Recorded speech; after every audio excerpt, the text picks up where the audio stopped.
Hello everybody, King Bumblebee TV here to review a figure in a line that I've wanted to collect for a very long time. This is my first dinosaur figure ever. However, before we get into the review, would you please be kind enough to leave me a like and consider subscribing. Now, this figure is a figure that I thought about getting for a little while, but I really would have preferred to get one of the carnivores, but at my Target, I have not found one. I really want the Hammond collection Spinosaurus and Tyrannosaurus and Allosaurus and some of the other carnivorous dinosaurs. Okay, let's get into the actual review.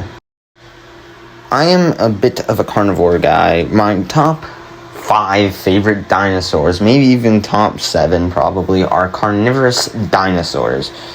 Stegosaurus is one of my favorite non-carnivorous dinosaurs. I really like Stegosaurus. Stegosaurus is only really beaten out by Styracosaurus.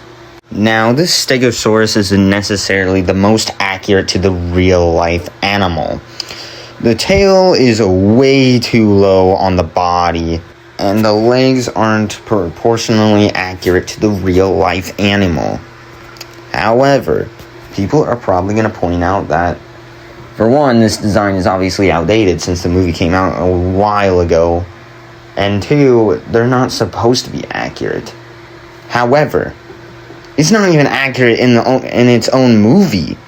The tail is supposed to be more upright like it is in the movie and like it is on the real-life animal.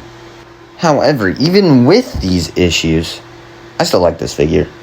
I could be a little biased since this is my first Hammond collection figure. But anyway, it is time to get into some of the details. I really like the greens they used for this figure. It really makes the figure pop. And I really like the spikes as well. The spikes are nicely detailed. The eyes are also very great. In terms of detail, I really don't have any complaints besides the ones I've talked about and the Thagomizer.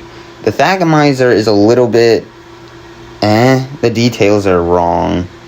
On the Thagomizer, the longer spikes are supposed to be at the top, while the smaller ones are supposed to be at the bottom. Yet, these ones are not really like that.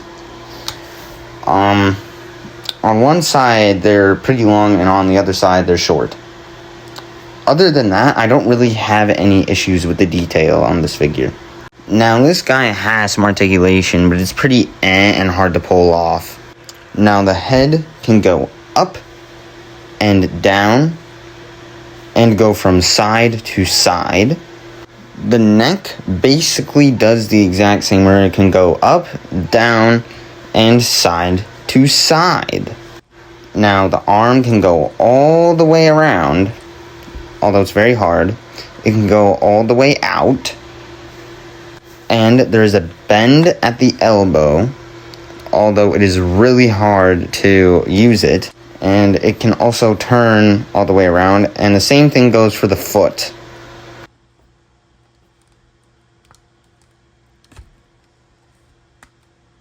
Now, the legs have less articulation, but are basically the same. The leg can go all the way around. They can bend backwards. And they can twist. And the feet are basically the exact same, except bigger. Now, the tail can go up and down. And it can also go from side to side. And there's a bending wire going through the tail, so you can twist it around, although it is very hard and it could create stress marks, so be very careful with it.